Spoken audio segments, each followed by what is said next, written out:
15 miles south of San Francisco, on the most photographed coastline in America, there is a 1.3-mile stretch of California State Route 1 that the state of California no longer wants. It is still there, still paved, still striped, hanging on the face of a cliff nearly 1,000 feet above the Pacific. But on March 25, 2013, the California Department of Transportation formally walked away from it, closing it as a highway forever, and rerouting Highway 1 through twin tunnels bored into the mountain behind it at a cost of $439 million, the first new highway tunnels built in California since 1964. Understand what that decision actually was.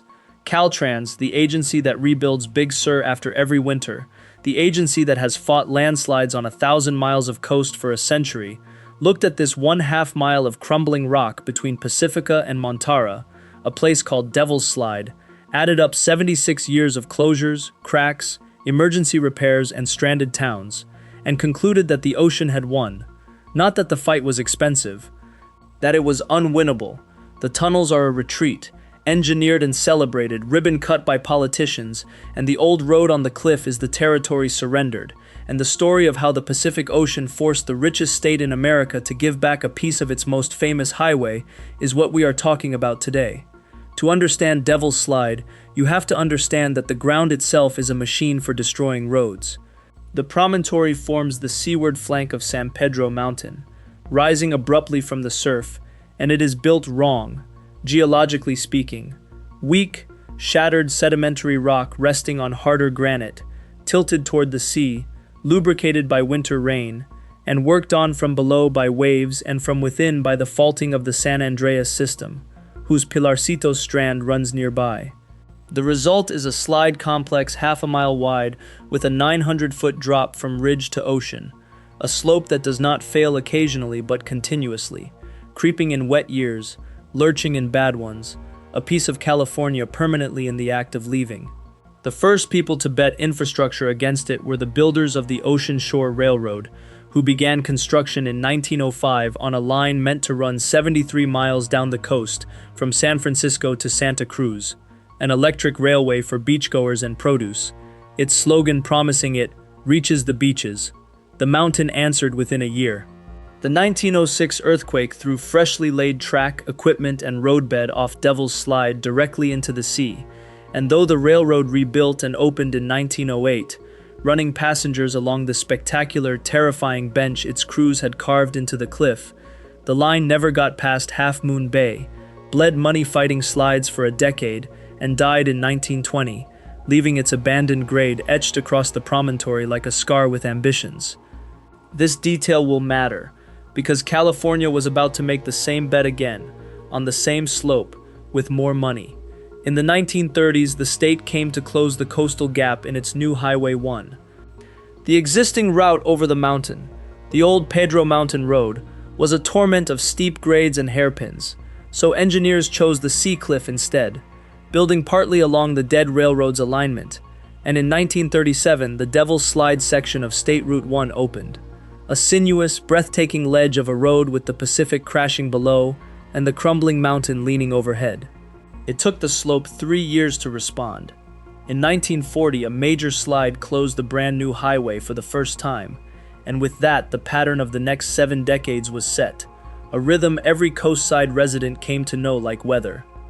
Winter rains, the road begins to move, cracks open, Caltrans crews arrive, the highway closes, and the towns south of the slide, Montara, Moss Beach, El Granada, Half Moon Bay, are cut off from San Francisco except by long mountain detours, their commutes doubling and tripling, their businesses starving, until the road is patched and reopened, and everyone waits for the next. And the next time always came. An 84-day closure in 1983. A catastrophic slide in 1995 that shut the highway for months on end and devoured millions in repairs while coastside workers crawled over Highway 92. And finally, in April 2006, the failure that broke the state's will. Long cracks opened down the roadbed itself. The pavement began measurably moving toward the ocean, dropping and spreading as the whole slide mass crept, and Caltrans closed the highway for 5 months, not because rock had fallen on it, but because the road itself was leaving, and no amount of asphalt patches a road that is in motion. Here is the thing to understand about those closures. The reason this stretch generated fury out of all proportion to its length. Devil's Slide was a quarter-mile of geology holding an entire coastline hostage. The promontory had always done this. Its presence is the reason the San Mateo coast never developed like Daly City and Pacifica to the north, the mountain acting as a wall against the 20th century.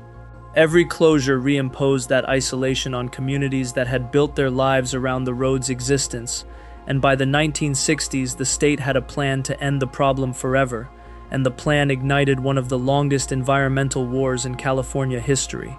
Caltrans proposed a massive inland freeway bypass carving over Montera Mountain, a solution sized to the engineering ethos of the era, and coastside environmentalists, seeing a freeway that would open the rural coast to subdivision, fought it for 3 decades, through lawsuits, hearings, and generations of activists.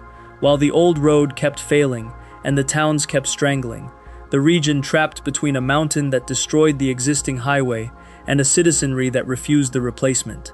The deadlock broke from the grassroots. After the 1995 disaster, coastside residents gathered signatures for Measure T, a county initiative endorsing a radically different fix, not a freeway over the mountain but a tunnel through it. And in November 1996, San Mateo County voters approved it overwhelmingly.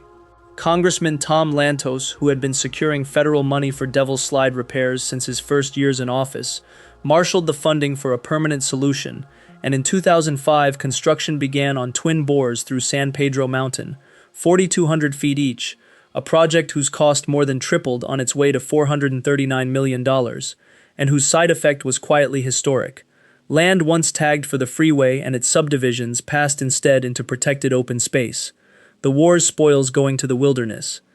On March 25, 2013, the Tom Lantos tunnels opened, hundreds gathering under gray skies at the portals, and traffic on Highway 1 turned inland and drove through the mountain, and the road on the cliff fell silent for the first time since 1937, the surrender formalized, the ocean's title confirmed. And then California did something unexpectedly graceful with the defeat. Rather than gate the old road and let it rot, the county rebuilt it as parkland, and in March 2014 the Devil's Slide Trail opened, 1.3 miles of the former Highway 1 repaved for walkers, cyclists, and horses, with railings, benches, and overlooks placed exactly where drivers once white-knuckled past each other, with no shoulder and a 700-foot drop. The surrendered territory became, almost overnight, one of the most beloved short trails in the Bay Area. Whales spouting offshore in season, falcons nesting in the cliffs, and the whole strange archive of the promontory open for inspection at walking speed.